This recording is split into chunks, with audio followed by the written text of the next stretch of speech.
We are here in New Orleans outside the Philadelphia Eagles team hotel, and they have a tough task here at Super Bowl 59. They have to try to take down the two-time defending Chiefs, who are going for a first ever three-peat as Super Bowl champions. Now, as if Patrick Mahomes, their star quarterback, needs any more motivation. He's already been to 5 Super Bowls in 7 seasons, including 3 wins.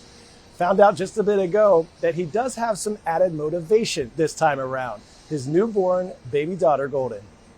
It's always motivating whenever you have another baby. I mean, just because I want them to have the same experiences that the other 2 had, and she's been amazing. She's been sleeping well. Mom's been extremely happy, and I'm excited for her to be able to come to. I think this will be her first football game at the Super Bowl, and hopefully we can get her a win. Baby Golden picked a great game to be her first one. On the other side, there's some added motivation for Saquon Barkley, the Philadelphia Eagles 2,000-yard rusher, MVP candidate, running back. Super Bowl Sunday will be his birthday, so we caught up with him to ask how he feels about that. I think it's pretty cool that the Super Bowl lands on my birthday. Not only my birthday, Coot's birthday, and Sam's birthday too.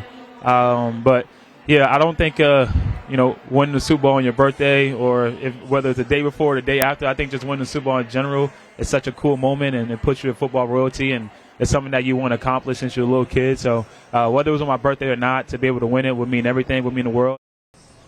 Saquon will turn 28 on Super Bowl Sunday in his first ever Super Bowl. And his teammate that he mentioned, Cooper DeJean, it's his birthday as well. Cooper's number 33. Saquon wears number 26. Those two added together equal 59. This is Super Bowl 59. Some Eagles fans are saying it is written in the stars. We shall see.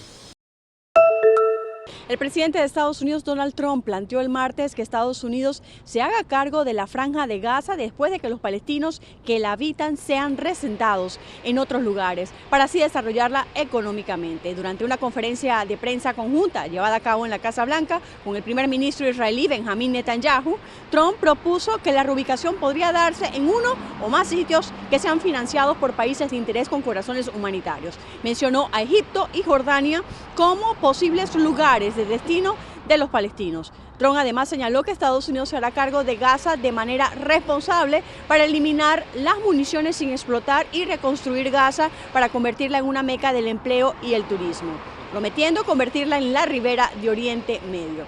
Preguntado sobre quién viviría allí, Trump señaló que podría convertirse en un hogar para la gente del mundo, pero Trump no respondió directamente a la pregunta sobre cómo y bajo qué autoridad puede Estados Unidos tener el territorio de Gaza y ocuparlo a largo plazo.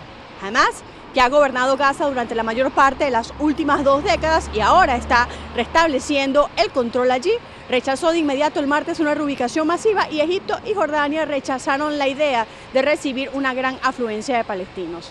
Por su parte, el primer ministro de Israel, Benjamin Netanyahu, calificó la propuesta de Trump como un futuro diferente para ese pedazo de tierra al que valía la pena prestarle atención.